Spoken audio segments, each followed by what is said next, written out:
Heliya Alekseeva, The Wolf's Gaze. Autumn was approaching. The leaves had already turned yellow, and in the mornings, frost transformed the meadows and fields into a sparkling sea, while a cold wind rustled in the treetops. My friend invited me to go hunting. In his village, nestled in the mountains and forest thickets, there was plenty of game.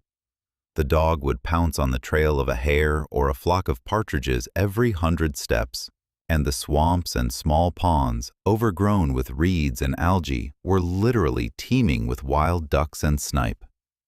I gladly accepted. When I arrived, the hunters had already gathered in the living room. I was greeted with a smile by Efim, the host, about 45 years old, tall, thin, with a long, thin nose, a narrow forehead, gray eyes, and tousled hair. On the wall of the living room hung a large painting titled "Hunters at Rest." Inspired by the image that stirred unforgettable adventures, the arriving hunters chattered noisily and gestured as they settled into the sofa and armchairs. The hunting spirit was fueled by several stuffed animals, a bear, a wolf, and a fox. The motionless wings of the lifeless birds were spread out under the ceiling, as if they had frozen in the last moment of flight. For some reason, they reminded me of my last return from a hunt, when, still filled with excitement, I pulled out the shot partridges and hare from my bag, and my daughter peeked into the room. She saw my catch and ran to her corner, where she quickly covered her dolls and plush animals with a cloth, and I heard her sternly admonishing, "Stay at home. I do not allow you to go out. Otherwise the hunters will shoot you." After dinner and noisy conversations about the upcoming hunt, everyone dispersed to their rooms to rise early. I walked through a scorched desert. The heated air burned my face and lungs. In the distance, a clear square of forest was visible. Gathering my strength, I began to walk faster and entered the refreshing shade. Everything around me seemed extraordinary. Trees with wide, smooth trunks and thick branches covered with enormous leaves with fine hairs. A meadow with large, colorful flowers, prickly cacti. The forest was alive with birds calmly flitting from branch to branch. But I was haunted by a sense of danger. It felt as if someone was silently following me, and my heart began to pound wildly, painfully striking against my ribs. It occurred to me that in this strange forest, enormous beasts might dwell. I confirmed my fears when I heard the furious growl of a wolf echoing through the trees. The beast was already creeping up on me. I ran so fast that the picture before my eyes sometimes blurred, but I still deftly maneuvered between the trees. The wild roar, chilling to the bone, grew closer.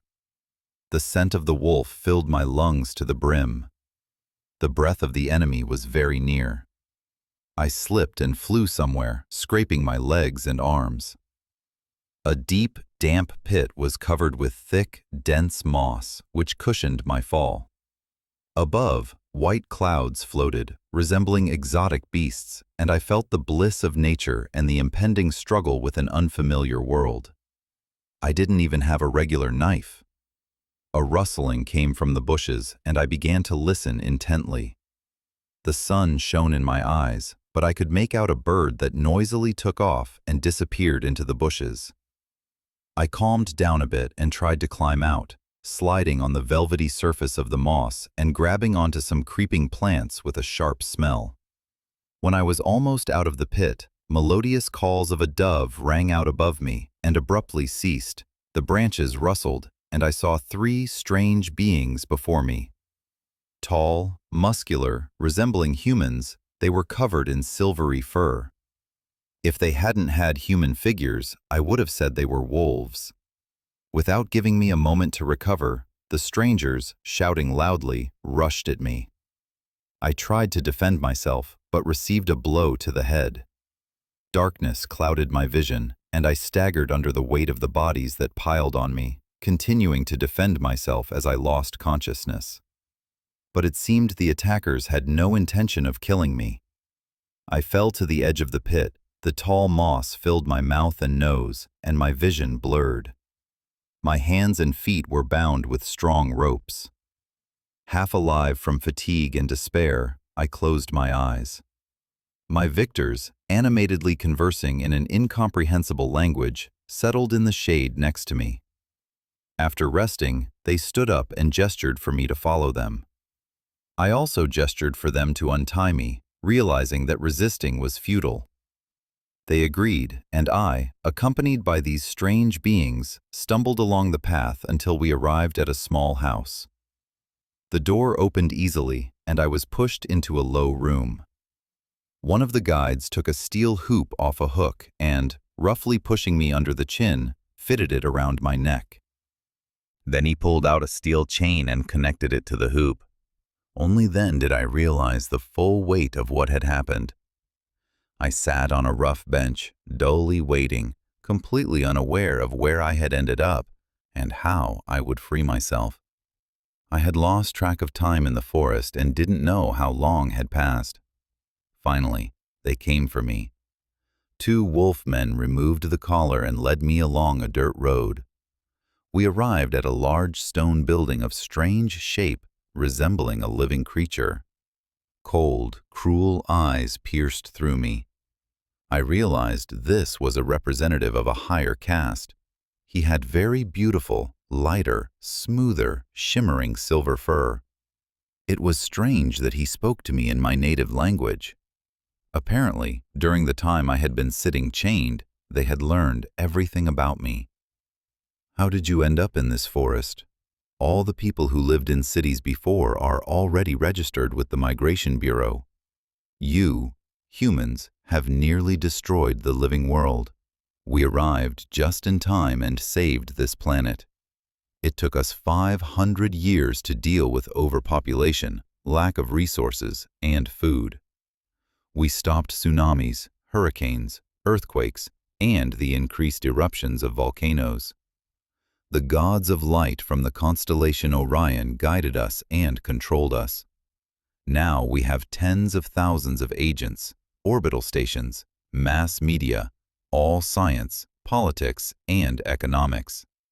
In one day we can remove any number of people, relocate, and replace them with others. You will now be sent to the isolation sector. This is the only place where you, humans, are allowed to be.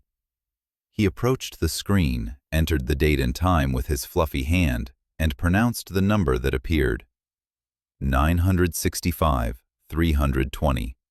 Remember, you will be escorted. In the multi-tiered underground galleries, bright lights burned, and air conditioners blew dry air. Every 20 steps, steel grates blocked the corridors. On the left and right stretched endless rows of doors with peepholes. Time passed slowly. The day was filled with endless checks and punishments in solitary confinement. I indifferently and dully ate poor food, endured humiliation, slept on a thin mattress, while above me day and night roared a huge electronic machine, shuffling thousands of human lives like a deck of cards.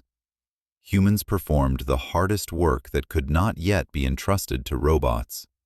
The overseers, tall, silver-furred beings, kept a close watch on them. Nearby, the forest was green and birds sang. The clear blue sky dazzled my eyes with its brightness. In the meadow, herds of beautiful horses grazed, peacocks strutted majestically, and huge eagles soared. Deer walked slowly, swaying their branched antlers like crowns. The metallic sheen of the plumage of tiny birds, resembling bumblebees, shimmered. Now here, on the green, blooming meadow under the clear sky, past passions calmed down, imaginary storms subsided, and self-loving dreams scattered. Nature asserted its rights, and its true voice, once drowned out by human bustle, became audible. And I thought, what I had almost always indifferently called a landscape was a manifestation of the entire nature of the planet as a whole. Jumping up in bed, I breathed heavily.